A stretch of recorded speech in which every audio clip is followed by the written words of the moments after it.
大家好，欢迎你们到 Learn Chinese Niger. Hello everyone, welcome back to Learn Chinese Niger. Today we are in Chinese sentence challenge sentence 106. Okay, let's go.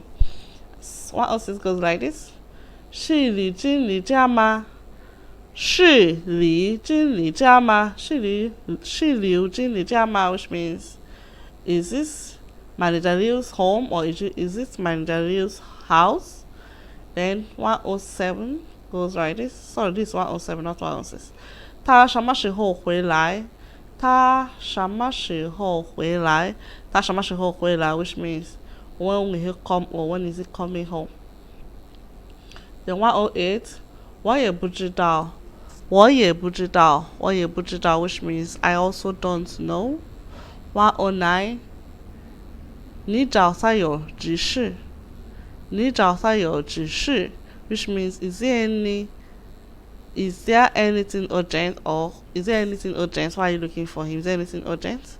Then 110 says like this.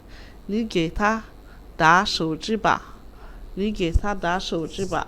This one you can also say 你给他打电话吧。That is trying to say you can call him or send cell phone. You can call him on that is on phone. You can give him a call. So 你给他打手机吧。That is, you give him the phone call. That is, you should call him on telephone. Cell phone. 110 go like this. 你给他打手机吧。你给他打手机吧。That is, you should give him a call. Or you can call his cell phone. Okay, that's all for today. See you next time. 再见。